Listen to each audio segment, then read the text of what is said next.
Hey, what's up? My name is Severman.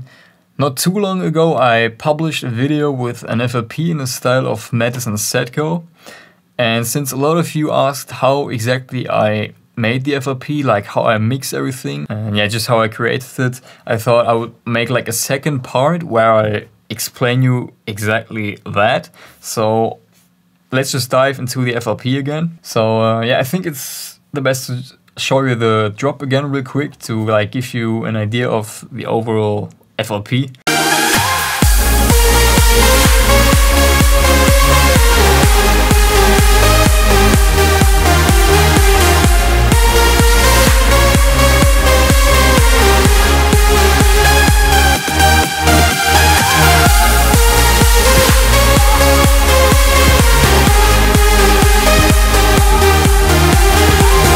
And just due to the video recording, I like deselected the lead patterns right here and just bounced them out so that it doesn't lag or something like that, you know. For the kick drum, I actually sampled Matisse Sadko's kick drum from the track Saga, and it sounds like that.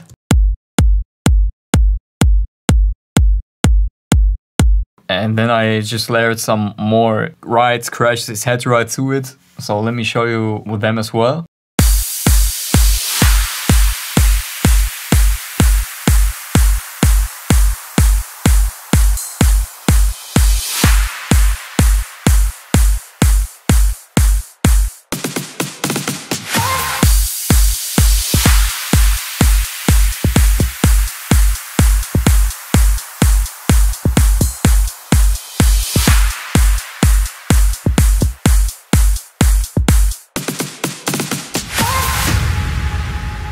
Now what's Matisse Sadko's signature, I would say, is that they always use this clap, reversed crash thing in that drop. So I tried to recreate this sound and it sounds like that. And for this I used a reversed crash, and then I have this effect sound, like it's, I don't know, like a clap with reverb or something like that, I don't know. And then this sound as well.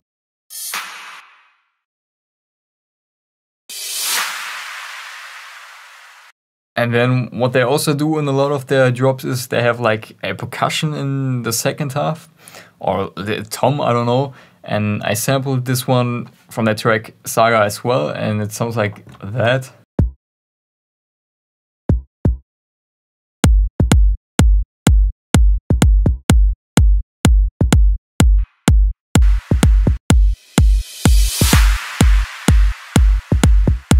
So like drums wise, that's already pretty close to what they make. Now let me show you all of the melodic stuff, and I will show you the leads first.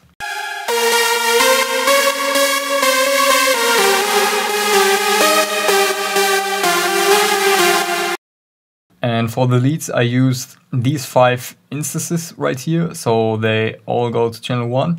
These 5, and the first one is from Nexus. It's the jazzy guitar. The second preset comes from Spire. It's LD ARP Me. Yeah. Then this one from Spire as well, LD Exhale. Spire again, LD X lead. And then the last lead layer is from Nexus again, and this one is called Angel 1. And just by the way, all those 5 presets are actually from the factory banks. So that means you all have them already. Like they're not from any paid third-party packs or whatever, you know. So you all already have them if you have the plugins. And by the way, if you don't have any of these plugins, I also included the stems in this pack. So when you download the pack, you get the stems as well. And again, yeah, they all go to channel 1. And on channel 1, I have 2 equalizers. So with this one, I created a little dip around 500 Hertz. And then I boosted the 1.1K, 1.2K mids a bit. Like this is always very individual. That really depends on the melody you have. That depends on the layers that you have. So like you can't say, okay, you always need to do this EQing on all your leads. And then the second one is a low and a high cut. And I always high cut my stuff at 16K Hertz. Then the low cut at 160 Hertz actually. It's actually quite low for leads. I usually go higher with the low cut on my leads, but yeah, that was fine in this case. And then we have P controller and reverb. I already explained this technique in one of my older videos, I think in my in memories tutorial. So basically what the P controller does, it just reduces the wet signal when there's dry signal. And when there's no dry signal, basically the wet signal is at 100%. Then I have the Fruity Laugh filter for low pass filter automation to fade in the leads in the build up. Then we have some sausage Fattener, basically just to raise the volume. Kickstart with the second preset right here, the lower one at 50%. And a Fruity Balance, which I like to add to just automate the volume, because like I'm not a big fan of automating the fader in the mixer, because if you create an automation clip and you want to introduce your volume like throughout the entire track, you would need to adjust all the points that you have already made in this clip, and this way you can still adjust your fader because you only automated a plugin on the effects chain. And so let me show you how the leads would sound without the effects.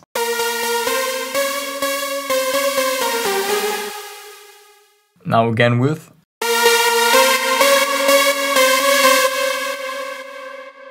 So as you can definitely tell, the effects actually don't make a big difference. It's just about picking the right sounds in this case. And if you pick the right sounds, you don't need to make like crazy adjustments. So yeah, like it's basically just that reverb tail, which is like creating this fade out when the leads stop, and the sidechain basically, like you don't even notice the EQing that much.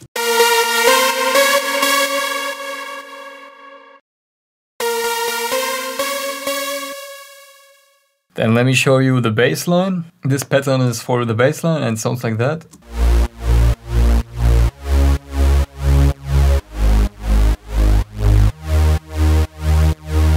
So as you can see, for the bass line I used 2 instances of Spire, and this first one is the saw bass preset and the second one is the detunes preset. And again, both of them presets are from the factory bank as well. Like let me show them individually again.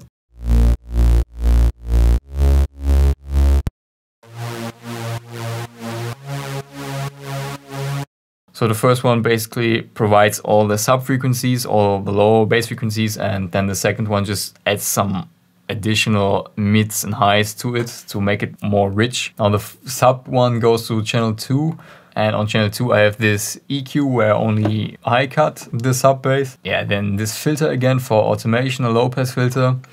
And then we've got this crossbeat for sidechain. Now with the sub bass you need to have quite heavy sidechain because you don't want to have it interfere with your kick drum. And then again a balance for automation, volume automation. Then the mid bass layer goes to channel 3. And on channel 3 I have this EQ. So here's the low cut to not have the mid bass interfere with the sub frequencies from the sub bass. And a high cut again. And again filter for automation as well as the sidechain.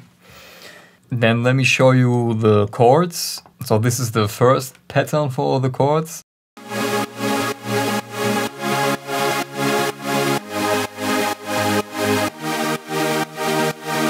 As you can see, for the chords I used 3 layers. 2 of them are from Silent 1 and the third one is from Spire. Now this Silent 1 preset is just a detuned saw that I created in Silent 1, and this one sounds like that. Then the second one is also just a detuned saw I made in Silent 1, but this one sounds like that. But what exactly is different with the second one is that I gated the chords, so they have, that they're just like short, and the first one was just sustained. And also with the second one I added this cutoff envelope thing so that it basically sounds like this. And then the third one from Spire, which is just this pad preset, and they all go to channel 4, and channel 4 has this EQ. So with this one I reduced low mids a bit and boosted the like 1.7K mids a bit, as well as the high frequencies a tiny bit. And then again volume automation with this one. And now what's important is that the chord bus channel goes to the mid-bass bus channel actually, so channel 3, which I just showed you before. So the chords have these 3 effects as well. And then I also have another pattern for chords, this one, and it sounds like that. So this one adds a bit more of an organic sound to the drop, because that's what Matisse Sadko do as well with a lot of their tracks. And yeah, this is like an organ preset from Spire as well. And this goes to channel 4 as well, so it has the same effects as the other chords that I just showed you. And yeah, that's pretty much all the elements for the drop. Now what I only added was this vocal, which I also sampled from that track Saga, and it sounds like that.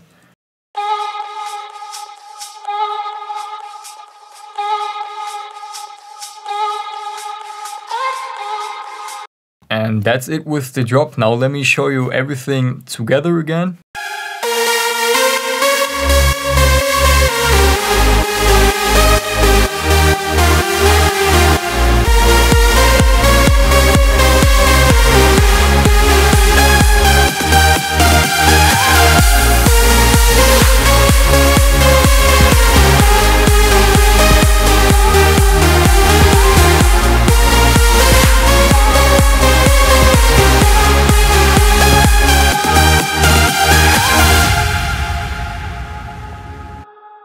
Yeah, that's it with the drop. Now what a lot of people also always ask me is like how exactly I mix my FLPs or how I master them. And like the problem is there's not much to say about that, to be honest, because mixing is just a lot about experience, I would say. You know, like I cannot give you numbers, or, you know, like I can't say, oh, put your leads to minus this and that and your kick drum to minus this and that, because every track is different. So that's why it's a bit hard for me actually to show you how I mix it. So, you know, in the end, it's really just about using your ears. This might not really help you, but, you know, with the time, you will develop that ear for it, and you will know how loud everything needs to be and how to give each element its own space in the mix. And yeah, just to show you the mastering. Also with the mastering, there's not much I can say. So this is the master channel. So here I have Fruity Balance for volume automation as well. With this I only like reduce the breaks for 1 dB so that the drop hits like a little bit harder. And then I have iZotope Ozone for a high cut again. And then the second one is iZotope Ozone's limiter. And this one just cuts off your signal both minus 0.1 dBs. That's what I have set it to now. And that's it with the mastering. So there's nothing fancy going on. Let me show you the mastering without the effects, and it will still sound completely the same.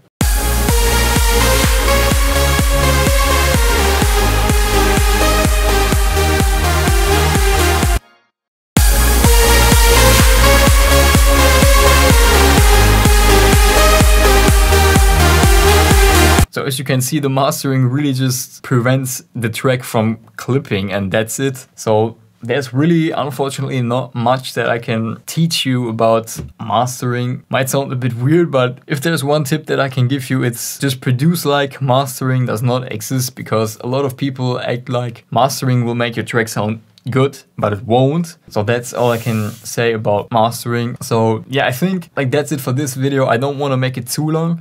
So if you haven't downloaded the FLP yet, make sure to do that. The first link in the description leads to the download link. I'm selling this one for €1, which I think is an absolute fair price, so go get it. And yeah, that's it for this video. I hope you liked it. Make sure to leave a like, comment, and subscribe if you haven't, and I will see you in the next video.